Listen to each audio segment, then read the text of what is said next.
नीतीश कुमार बिहार की राजनीति के मंझे हुए खिलाड़ी हैं। नीतीश कुमार अपने अडिग फैसलों के लिए जाने जाते हैं। नीतीश कुमार को अगर कोई उनके विरोधी खरोच तक देता है तो नीतीश कुमार अपने दुश्मनों को समाप्त कर देते हैं। कुछ इसी शक्ति के साथ पिछले कई दशकों से बिहार की सत्ता पर नीतीश कुमार ने डेरा जमाया हुआ है। यानी अपने शक्ति के बदौलत नीतीश कुमार बिहार में अपना साम्राज्य कायम कर रहे हुए हैं। 2025 के चुनावी दंगल में जो नीतीश कुमार को कमज़ोर समझने की भूल कर रहा था, आखिरकार नीतीश कुमार ने अपने ताकत, अपने सोच और अपने दायरा और अपने वर्चस्व और रुतबे से ये बता दिया कि नीतीश कुमार को हरा पाना, नीतीश कुमार को मिटा पाना अच्छे लोगों के बस की बात नहीं है। 2025 में नीतीश कुमार के चेहरे पर प्रचंड जीत हासिल की गई और रिजल्ट ये हुआ कि 202 का आंकड़ा एनडीए पार हो पाया। लेकिन जो नीतीश कुमार आरजेडी के धूर विरोधी हुआ करते थे, कई दफ़ा ऐसा भी मामला सामने आया जब नीतीश कुमार ने आरजेडी के साथ हाथ से हाथ मिलाकर सरकार चलाई, चुनाव भी लड़ा, फिर अपने रास्ते अलग कर लिए। नीतीश कुमार को समाप्त करने की मंशा लगातार कई दशकों से भाजपा ये चाहत पाली है, लेकिन नीतीश कुमार को समाप्त करना भाजपा के लिए इतना आसान नहीं है। एक बार फिर से बिहार की राजनीति में चाचा और भतीजे के नज़दीक आने को लेके जो बड़ा खुलासा है वो महुआ के पूर्व विधायक मुकेश रोशन ने कर दी है। मुकेश रोशन ने एक भविष्यवाणी की है और साफ तौर पे कहा है कि खरमास के बाद और होली के पहले या होली के बाद फिर से बिहार के मुख्यमंत्री नीतीश कुमार अपने रिकॉर्ड को तोड़ेंगे, यानी 11वीं बार शपथ लेंगे। जब इस पूरे मामले को लेके मुकेश रोशन से सवाल किया गया तो मुकेश रोशन ने साफ तौर पे कहा कि चाचा में वो दम है और वो रिकॉर्ड बनाने के लिए ही जाने जाते हैं और आने वाले कई सालों तक उनके रिकॉर्ड को तोड़ना बिहार की राजनीति के अच्छे बड़े राजनेताओं के बस की बात नहीं रहेगी।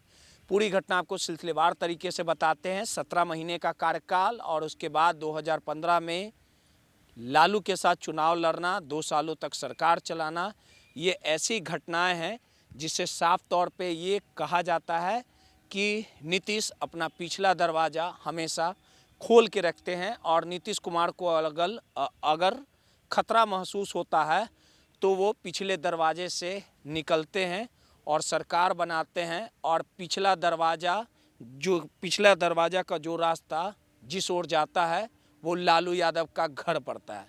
यानी लालू यादव के घर में प्रवेश कर जाते हैं नीतीश कुमार और आरजेडी के सुप्रीमो से लेके उनका भतीजा तेजस्वी लालू के स्वागत में हमेशा दोनों हाथ फैला के बैठा रहता है। यानी मुकेश रोशन ने साफ तौर पे कहा है कि जो आंकड़ों की बात कर ली जाए तो नीतीश कुमार हर एक आंकड़े समेट के चलते हैं और आंकड़ों को तोड़ मरोड़ कर जोड़ना और मंजिल तक पहुंचना ये नीतीश कुमार से सीखे। आकलन ये किया जा रहा है कि होली के बाद AIMIM यानी ओवैसी के कई विधायक नीतीश कुमार के संपर्क में हैं।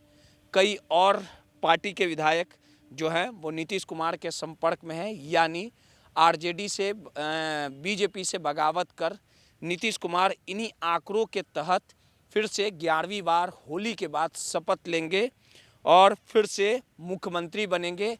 अगर भाजपा को छोड़ते हैं तो आरजेडी नीतीश कुमार के स्वागत के लिए तैयार है। ये तमाम वक्तव्य मुकेश रोशन के हैं। अब इस पूरे घटनाक्रम में मुकेश रोशन से जब उनके आंकड़ों के बारे में पूछा गया तो उन्होंने साफ तौर पे कहा कि हमारा आंकड़ा भले ही कम हो, लेकिन कैसे आंकड़ों के माध्यम से मंजिल तक पहुंचा जाएगा ये नीतीश को बखूबी पता है। अब इस पूरे मामले को लेके जेडीयू का भी रिएक्शन आ चुका है। यानी जेडीयू ने साफ तौर पे कहा है कि आरजेडी अब ख्याली पुलाव पका रहा है, इससे पूरी तरह से इनकार किया।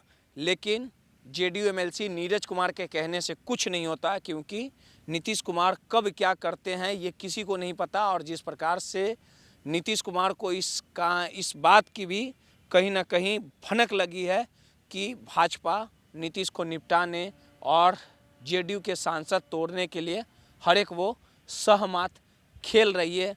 अगर भाजपा ऐसी गलती करती है तो नीतीश कुमार दोहरा चोट भाजपा को देने को तैयार हैं।